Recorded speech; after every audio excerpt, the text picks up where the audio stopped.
सो hey guys, स्वागत है आपका एक बार फिर से। दोस्तों, बिहार में ऑनलाइन राशन कार्ड बनना स्टार्ट हो गया है और ऑनलाइन राशन कार्ड बनवाते वक्त आपको बहुत सारे डॉक्यूमेंट्स को आपको अपलोड करना होता है, जिसमें आपका जाति, निवास, आय प्रमाण पत्र भी आपको अपलोड करना होता है। और आपको पता है, अगर आप राशन कार्ड बनवाते हैं तो वहाँ पर आपको महिला के नाम से आपको राशन कार्ड बनवाना पड़ता है। आई मीन आपको महिला को मुखिया बनाना पड़ता है। तो आप जाति, निवास से आय प्रमाण पत्र भी महिला का ही अपलोड करते हैं।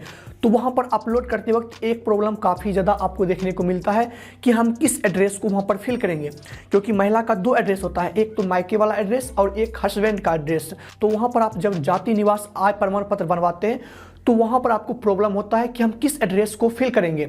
और वहाँ पर थोड़ा सा भी आप एड्रेस फिल करते वक्त प्रॉब्लम करते हैं, गलती करते हैं, तो आपका जो है वो जाति, आय, निवास, आय प्रमाण पत्र तो बन जाता है, लेकिन अपलोड करने के बाद आपका रिजेक्ट होना राशन कार्ड बनवाते वक्त तय है। सो आज की इस वीडियो में आपको बताने वाले हैं कि किस तरीके से आप जो है जाति, आय, निवास, आय प्रमाण पत्र को बनाएंगे ताकि आपका जो है राशन कार्ड रिजेक्ट ना हो। इस वीडियो में आपको कंप्लीट गाइड करने वाला हूं, आपको स्टेप बाय स्टेप में आपको बना के दिखाने वाला हूं। तो चलिए शुरू करते हैं आज का ये वीडियो। सो गाइस, इसके लिए आपको आना होगा इस वेबसाइट पे। गूगल में टाइप करेंगे सर्विस प्लस या RTPS, तो आप डायरेक्टली इस साइट पे आ जाइएगा, या आप डिस्क्रिप्शन बॉक्स में लिंक दिया गया उससे भी इस वेबसाइट पे आ सकते हैं। तो यहीं से आपका जातीय आवासीय निवास प्रमाण पत्र बनता है। तो यहाँ पर जब इस साइड आते हैं, लोक सेवाओं का अधिकार की सेवाएं, तो इसमें आपको दिया हुआ है सामान्य प्रशासन विभाग।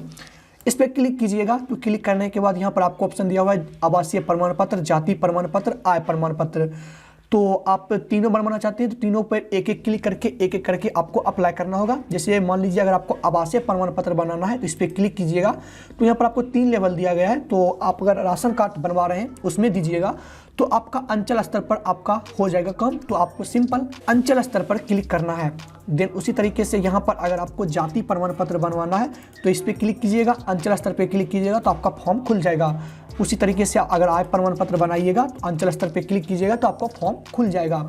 अब देखिए, तीनों का जो बनाने का प्रोसेस जो है सेम ही है, सेम फॉर्म होता है। आवासीय प्रमाण पत्र, जाति प्रमाण पत्र, आय प्रमाण पत्र का सेम ही है। जैसे अगर आप जाति प्रमाण पत्र मांग रहे हैं, जाति प्रमाण पत्र बना रहे हैं तो वहाँ पर आपको जाति सिर्फ एक अलग से मांगा जाता है। आय प्रमाण पत्र बना रहे हैं तो वहाँ पर आपको सिर्फ आपको आय जो है अलग से मांगा जाता है। तो इतना तो आप अपने से फिल भी कर सकते हैं। तो मैं आपको एक बना के दिखा दूंगा और आप जो है और अपने से बना सकते हैं तो मैं क्या करता हूँ, मैं आपको जाति प्रमाण पत्र बना के दिखा देता हूँ, क्योंकि जाति प्रमाण पत्र में ही बहुत सारे लोग अटक जाते हैं। तो मैं जाति पे क्लिक करता हूँ और अंचल स्तर पे क्लिक करता हूँ। क्लिक करने के बाद ये फॉर्म जो है वो ओपन हो जाएगा। तो इस तरीके से यहाँ पर आपका ये फॉर्म खुल जाएगा। देख सकते हैं यहाँ पर फॉर्म 1 है। तो इसी तरीके से आपका जो है आय प्रमाण पत्र और आवासीय प्रमाण पत्र का फॉर्म मिलता है। जैसे यहाँ पर मैं आपको दिखाता हूँ तो इसमें सिर्फ जो है आपको यहाँ पर जाति का एक कैटेगरी जोड़ा गया है, आय प्रमाण पत्र में आय का कैटेगरी होगा। तो आय प्रमाण पत्र अपने से भी आप भर सकते हैं, आय भर सकते हैं। एक चीज़ ध्यान रखना है, आपको राशन कार्ड बनवाते वक्त आय जो है आपको 90,000 से ज़्यादा आपको नहीं देना है। आई मीन आपको 1 लाख से ज़्यादा आपको सालाना आय आपको नहीं रखना है, क्योंकि राशन कार्ड उसी का बनता है जिसका जो है मंथली इनकम 10,000 से ज़्यादा नहीं है। आप नोटिस पढ़ेंगे तो उसमें दिया हुआ है, मैं आपको बता दिया। तो यहाँ पर आपको इस फॉर्म को फिल करना है। तो मैं आपको एक एक करके बता देता हूँ। तो जो सबसे ज़्यादा गलती होता है वो मैं आपको आगे बताऊँगा क्या गलती होता है। तो यहाँ पर सबसे पहले तो यहाँ पर आपको जेंडर सेलेक्ट कर लेना है। तो राशन कार्ड बनवाने के लिए आप कर रहे हैं तो आपके फीमेल ही होगा, आई मीन स्त्री के नाम से ही बनवाने के लिए सोच रहे होंगे। तो सिंपल आपको इस पर टिक कर देना है। यहाँ पर आपको अभिवादन का ऑप्शन दिखता है। तो अगर आपके आधार कार्ड में अगर महिला के नाम में श्रीमती है तो यहाँ पर आप श्रीमती दीजिए या सुश्री दीजिए, अदरवाइज से आप छोड़ दीजिए। उसके बाद यहाँ पर आप छोड़ सकते हैं कोई अभिवादन नहीं, तो अदरवाइज यहाँ पर आप डाल सकते हैं कोई अभिवादन नहीं। नीचे आते तो यहाँ पर आपको एप्लीकेंट का नाम डालना है। यहाँ पर आपको एप्लीकेंट का नाम इंग्लिश में डालना है, स्पेस डालना है। तो यहाँ पर आपको ये ऑटोमेटिक ये हिंदी में आ जाएगा। मैं आपको एक डाल के दिखा देता हूँ। तो यहाँ पर मैं देख सकता हूँ, मैं यहाँ पर लिखा हूँ रानी देवी और यहाँ मैं स्पेस दबा हूँ तो ये देखिए ऑटोमेटिक ये हिंदी आ गया है। तो उसी तरीके से यहाँ पर उसका फादर्स का नाम इंग्लिश में डालना है, ये ऑटोमेटिक हिंदी में आ जाएगा। मदर्स का नेम डालना है और यहाँ पर आपको हस्बैंड का नाम डालना है। हस्बैंड का नाम मैंडेटरी नहीं है बट आपको डालना है, क्योंकि आप जो है डबल जगह का आप यहाँ पर एड्रेस देने वाले हैं। तो यहाँ पर आपको हस्बैंड का भी आपको डेटा डालना पड़ेगा, क्योंकि आप हस्बैंड के अनुसार ही आप जो है आप राशन कार्ड बनवा रहे हैं। हस्बैंड के साथ ही आप महिला का राशन कार्ड बनवाने के लिए सोच रहे हैं। तो यहाँ पर आपको डालना है हस्बैंड का नेम, यहाँ पर आपको मोबाइल नंबर डाल देना है, यहाँ पर आपको ईमेल आईडी एक फिल कर देना है, नीचे आना है। अब यहाँ पर आपका सबसे ज़्यादा बड़ा खेल चालू होता है, वो आपका होता है एड्रेस का। क्योंकि ये एड्रेस फिल करने में ही सारे लोग प्रॉब्लम में फंस जाते हैं। तो यहाँ पर देख सकते हैं आपका अस्थाई पता है, परमानेंट एड्रेस। तो यहाँ पर आपको क्या करना है, यहाँ पर आपको वही एड्रेस डालना है जो उस लड़की का, जो उस स्त्री का मायके का एड्रेस है, आई मीन उसके पिताजी का एड्रेस डालना है। पर जैसे मान लीजिए आप लड़की का शादी से पहले जो एड्रेस था वही यहाँ पर वो एड्रेस डालना है। तो यहाँ पर वो उसका राज्य सेलेक्ट कर लेना है, बिहार। उसके बाद यहाँ पर उसका डिस्ट्रिक्ट, जो डिस्ट्रिक्ट है डिस्ट्रिक्ट सेलेक्ट कर लीजिए। देन उसके बाद उसका अनुमंडल, उसका प्रखंड, उसका ग्राम पंचायत जो है वो डालिए, वार्ड नंबर डालिए, ये सारा डिटेल आपको डालना है। तो यहाँ पर आपको गांव का नाम डालना है, डाकघर डालना है। उसके बाद यहाँ पर आपका थाना दिख जाएगा। उसके बाद यहाँ पर आपका पिन कोड आपको डालने के लिए बोला जाएगा, तो यहाँ पर आप डाल दीजिए। ये आपका होगा परमानेंट पता, जो कि मायके का पता होगा लड़की का। नीचे आते तो यहाँ पर आपको दिया हुआ है प्रेजेंट एड्रेस। अब देखिए यहाँ पर आपको ऑप्शन दिया ऊपर की जैसा, इसमें आपको टिक नहीं करना है। अब यहाँ पर आपको एक एक करके फिल करना है। अब यहाँ पर आपको क्या करना है, देख सकते हैं यहाँ पर ये खुल रहा है, देख सकते हैं। अब यहाँ पर आपको डालना है जहाँ पर उस लड़की का शादी हुआ है उसका आपको यहाँ पर एड्रेस डालना है। आई मीन हस्बैंड का जो एड्रेस है, आई मीन उसका अभी जो प्रेजेंट एड्रेस है वो डालना है जहाँ पर उसका शादी हुआ है, जहाँ से उसका राशन कार्ड बनने वाला है, जिस एड्रेस से, वो एड्रेस यहाँ पर आपको फिल करना है। उसका डिस्ट्रिक्ट डालना है, उसका अनुमंडल डालना है, उसका प्रखंड डालना है, सेम एज जैसे यहाँ पर मैं बताया था। उसका गाँव का नेम, थाना का नेम, पिन कोड, डाकघर, ये डाल देना है, जो कि आप अपने से भी ईजिली डाल सकते हैं। मैं आपको एक एक करके नहीं बता रहा हूँ। उसके बाद यहाँ पर आपको नीचे आना है, यहाँ पर आपको फोटो डालना है। यहाँ पर आपको फोटो पे क्लिक करना है, चूज फाइल पे क्लिक करके आपको एक फोटो आपको अपलोड कर देना। कोई भी 20 MB से 20 KB से ज़्यादा होना चाहिए फोटो का साइज, और JPEG फॉर्मेट में होना चाहिए। ईजी आप सेल्फी भी यहाँ पर अपलोड कर सकते हैं। नीचे आते तो यहाँ पर आपका अदर वाला सेक्शन में आपको पैसा मांगा जाएगा कि लड़की क्या करती है। तो यहाँ पर आप जो है गृहिणी है, हाउस वाइफ है तो हाउस वाइफ पे डाल दीजिए। अदरवाइज कुछ करती है तो वो यहाँ पर आप डाल दीजिए। उसका यहाँ पर आपका कास्ट दिख जाएगा कि वो SC ST OBC क्या है, वो यहाँ पर आप जो चूज कर लीजिए। अगर OBC है तो यहाँ पर आपको अत्यंत पिछड़ा वर्ग दिख जाएगा।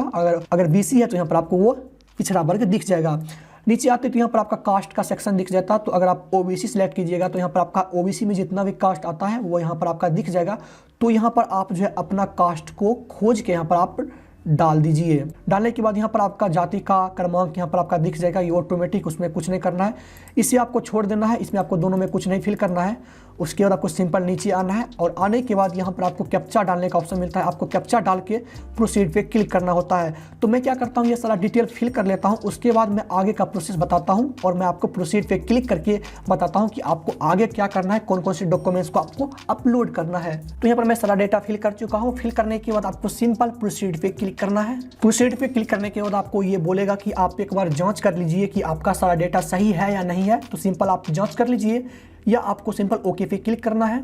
ओके पे क्लिक करने के बाद आपका इस तरीके से एक बार फिर से प्रीव्यू ओपन हो जाएगा। तो एक बार इसमें प्रीव्यू चेक कर लीजिए कि आपका सारा डेटा सही है या नहीं है। अगर आपका कुछ गलत है तो यहाँ पर आप एडिट पे क्लिक कर एडिट कर लीजिए। अदरवाइज आपको यहाँ पर एक डॉक्यूमेंट्स को अपलोड करना है, उसके लिए आपको सिंपल यहाँ पर अटैच का ऑप्शन दिया हुआ है, अटैच पे क्लिक कीजिए। क्लिक करने के बाद आपका इस तरीके से ये आपको डॉक्यूमेंट्स अपलोड करने का ऑप्शन मिलता है। तो यहाँ पर आपको एक डॉक्यूमेंट्स को अपलोड करना है। कौन से आप डॉक्यूमेंट्स अपलोड कर सकते हैं, तो यहाँ पर आपको सिंपल दस्तावेज पे क्लिक करना है। तो यहाँ पर देख सकते हैं आपका बहुत सारा डॉक्यूमेंट्स है, तो आप कोई भी डॉक्यूमेंट्स को अपलोड कर सकते हैं। तो मैं सिंपल बोलूँगा आप आधार कार्ड पे क्लिक कीजिए और आधार कार्ड का डॉक्यूमेंट्स को अपलोड कर दीजिए। अब मैं आपको बताता हूँ कि आपको डॉक्यूमेंट्स अपलोड कैसे करना है। जैसे जिसके नाम से आप यहाँ पर जाति प्रमाण पत्र बनवा रहे हैं, उसका तो आपको आधार कार्ड अपलोड करना ही करना है, अपलोड वहाँ पर करना है। आई मीन आपको एक स्कैन कॉपी कर लेना है, देन उसी में आपको अटैच कर देना उसका हस्बैंड का आपका photo copy, I mean Aadhaar card का फोटो कॉपी। क्योंकि क्या होता है कि जैसे कि अगर आप जिसके नाम से बनवा रहे हैं, जिस महिला के नाम से बनवा रहे हैं, उस महिला का एड्रेस जो है वो आपका मायके वाला होगा, तो नया वाला एड्रेस का प्रूफ आपका उसका हस्बैंड से होगा, जो कि आपका आगे का एड्रेस वही काम आएगा आपका राशन कार्ड में। तो उसका हस्बैंड का भी आपको हस्बैंड का भी आपको वहाँ पर आधार कार्ड का जीरोक्स स्कैन कॉपी आपको अटैच करना होगा एक ही फाइल में। तो यहाँ पर आपको वो अटैच करके यहाँ पर आपको चूज फाइल पर क्लिक करके आपको अपलोड कर देना है। तो मैं यहाँ पर चूज फाइल पे क्लिक करके अपलोड कर देता हूँ। तो यहाँ पर मैं अपलोड कर दिया हूँ। यहाँ से आप स्कैन भी कर सकते हैं। अदरवाइज आपको कोई प्रॉब्लम है स्कैन वगैरह करने में तो आप हमें कमेंट बॉक्स में कमेंट कर सकते हैं, इसका मैं प्रॉपर वीडियो दे दूंगा। उसके बाद आपको सिंपल सेव एनेक्सरी पे आपको क्लिक करना है। क्लिक करने के बाद इस तरीके से ये आपका फिर से प्रीव्यू ओपन होता है। तो एक बार आप फिर से चेक कर लीजिएगा आपका प्रीव्यू सही है या नहीं है। अगर आपका सब चीज़ सही है, आप यहाँ से आप कट भी नहीं कर सकते, एक बार फिर से चेक कर लीजिए। चेक करने के बाद आपको सिंपल नीचे में ऑप्शन दिया हुआ है सबमिट का, आपको सिंपल सबमिट पे क्लिक करना है। सबमिट पे यहाँ पर क्लिक जैसे करते हैं तो यहाँ पर आपको इस तरीके से एक रिसीविंग आपका खुल जाता है, देख सकते हैं इस तरीके से रिसीविंग। तो यहीं से आप डाउनलोड भी कर सकते हैं इस सर्टिफिकेट को 10 दिनों के बाद। 10 दिन का आपका 10 दिन के बाद अब बन जाता है, तो आपके मोबाइल फ़ोन पे भी सेंड किया जाता है ईमेल के माध्यम से ये सर्टिफिकेट। अदरवाइज यहाँ से आप डाउनलोड भी कर सकते हैं, स्टेटस भी चेक कर सकते हैं। तो यहाँ पर इस रिसीविंग में आपका आवेदन संख्या यहाँ पर दिया हुआ है और यहाँ पर आपका ये डेट दिया गया है। ये दोनों से ही आपका जो है वहाँ पर डाउनलोड होता है आपका सर्टिफिकेट और स्टेटस चेक होता है। तो इस सर्टिफिकेट को आपको कहीं पर रख लेना है, आई मीन प्रिंट आउट करवा लेना है या आपको मोबाइल फ़ोन में रख लेना है सेव करके।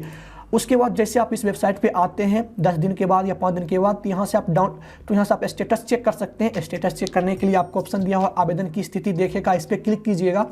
और 10 दिन के बाद अगर आप इस सर्टिफिकेट को डाउनलोड करने के लिए आते हैं तो यहाँ पर आपको ऑप्शन दिया हुआ है सर्टिफिकेट डाउनलोड का, इस पर क्लिक कीजिएगा। तो यहाँ पर आपको जो सिर्फ 2-3 डिटेल मांगा जाता है, मैं आपको दिखाता हूँ। तो यहाँ पर आपको एप्लीकेशन का रेफरेंस नंबर मांगा जाता है। यहाँ पर आपको उसका नाम मांगा जाता है जिसके नाम से बनवा रहे हैं, और सबमिशन डेट आपको मांगा जाता है। तो यहाँ पर आपका एप्लीकेशन रेफरेंस नंबर यहाँ पर आपका दिया रहता है, आवेदन संख्या, और यहाँ पर आपका जो है सबमिशन डेट दिया रहता है। तो यहाँ पर आप दोनों डाल के डाउनलोड सर्टिफिकेट पे क्लिक करके सर्टिफिकेट को डाउनलोड कर सकते हैं और आप यूज कीजिएगा राशन कार्ड में, तो आपका ईजिली बनेगा और आपका रिजेक्ट नहीं होगा।